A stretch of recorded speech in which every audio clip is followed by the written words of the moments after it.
the Cranford Regeneration Plan outline for approval. We've got Richard Osborne joining us. Sorry, can we just get a time frame on any sort of... Sorry? Oh, can we just get a time frame on any sort of break? Well, I thought we'd stop for lunch at 1 o'clock, Okay. just for half an hour.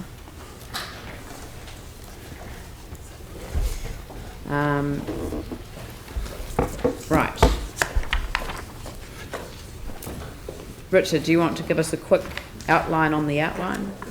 I most certainly can, but first I'd just like to comment on how wonderful Ian Thompson looks, and So I did notice what a that. magnificent bow tie. It's fundraising. What's he fundraising for? My colleagues in the Legal Services Unit have promised to make donations to the City Mission to try to wear this tie throughout the meeting. Good on you. I pray your indulgence for a good cause. It's not that I think you're a bunch of clowns. You were going to get a donation off us until you said that. Feel free to contribute to the cause. We will, we will. Why did you decide to wear that one and not the big one? The necklace is big enough. We don't need energy. Thank you, Richard. Just in terms of the report itself, what it's seeking approval for is for Council to for the outline for the Cranford Regeneration Plan. So essentially, if Council approves it today, it would then be sent to Regenerate Christchurch, and they would go through a process which is outlined in the Greater Christchurch Regeneration Act. And essentially they need to the board either needs to recommend it to the Minister or make changes or decline it itself. So it's the first part in a process, and all it really does is say, if the Minister does approve it, that we're looking to prepare a draft regeneration plan for this area. So it's the first part in that process, albeit an important one. Thank you very much. Is there... Right, are there any questions? Sorry? You're happy to move it? Moved by Raf Manji, seconded... What? Yeah, no, I've got questions, but we can take a resolution. So are you... Oh, no. You don't want to second it? Right, okay. Seconded by David East. Right, Pauline, Glenn, and then Phil. Did you have a question? No. Aaron, did you have a question? Oh, okay. Right. Pauline and then Glenn. Just concerning the stormwater. Now, because the Cranford Basin is already has its issues, and a lot of the issues and problems Have you got your speaker on? Yeah, a lot of issues and problems possibly arose from when some developments went in many years ago. Is there a risk that any development here will actually exacerbate existing problems? I know that there may be plans for detention basins in there, etc., but is there going to be a risk that the basin will not be able to hold this stormwater? That there may be more flooding issues? In terms of stormwater, you're right to raise that issue, because it is a tricky piece of land, and that's perhaps some of the reason why it hasn't been developed previously. As you now know, the stormwater basin and the Northern Aotearoa Extension designations have been confirmed, so what that does is give us the residual area to do something with, and we weren't in that position previously. Putting all that aside, the land itself is very tricky technically, and those are the issues that we are going to need to work through in terms of the draft regeneration plan. So at this stage in the process, we don't necessarily think we've got all the answers. We have had a number of technical reports, and we're confident progressing to the next stage, but there's still work to be done in terms of working out the stormwater components of that.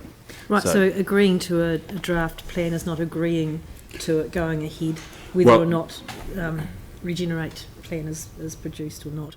So what this does is, if Council is to agree to this today, it would then go to Regenerate Christchurch, and they then need to go through a decision-making process, as does the Minister need to go through a decision-making process. And if both of those decision-making processes are positive, he will then direct us to prepare a draft regeneration plan. Now that is really when you look at the area in detail, because all we're saying at the moment is that we want to prepare a draft regeneration plan for this area, and we think it meets the purposes of the Greater Christchurch Regeneration Act for the following reasons.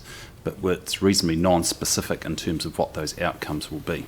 So who gets the final sign-off? Minister. The Minister. So if we approve this to go to a Regenerate plan today and it's picked up and accepted, that's the end of our input, is it? No. No. So this is just a draft outline, and in essence, I mean, there's a lot of legalese around it, but in essence, what the outline is saying is that we want to prepare a regeneration plan for this area, and the regeneration plan is where the detail will sit in terms of what you want to do and what you don't want to do. So for us, we think that if this is successful today and through Regenerate Christchurch and the Minister's processes, it will look something like an outline development plan, which you'll be familiar with. And then it will go out for community engagement. That will go out for full community engagement, and that will have a number of technical reports which will support it, and those will seek to address the stormwater issues. Right, thank you. But stormwater is tricky with the site. The site is tricky. I mean, we don't want to fall into that same pattern of developing an area which is going to add expenses and challenges later on. So, but if all that's contained in a report, it will be, and we'll obviously go through a process of, once we do that, bringing it back to council. Yeah. Glenn? Thank you. Just following on from Pauline's questions there, Richard, where does the literal drainage come to? So there have been a lot of questions raised in communities nearby with subdivision, etc., over the flow. So where is the actual end point of drainage out of there? We haven't done all the technical work for this thus far, and that technical work should really sit within the draft regeneration plan itself. We have developed a number of kind of pieces of work, I guess, which relate to stormwater, but there are a number of springs in the property on the variety of properties. Some of the stormwater currently discharges to the Dudley Creek diversion, right, and there's a number of issues around that in itself. So I think that the key thing with this is that we know that it is complex, but in terms of the detail of those technical matters, we consider those best addressed through the draft regeneration plan itself. Yeah.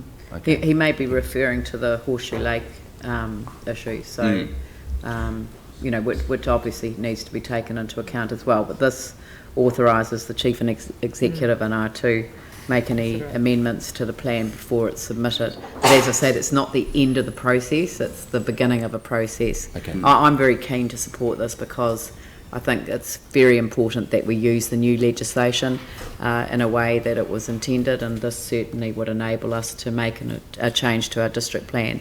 The fact that it's outside the UDS or the city limits, I think they call it, and it has been supported by our strategic partners in terms of this process, is actually a positive move. So I'm very keen for it to proceed. Right. Okay, I'll put that motion. All those in favour say aye. Those opposed say no. That's carried. No? I had a mover and a seconder, didn't I? Yeah. It was Raf Manji and seconded by David East. Sorry.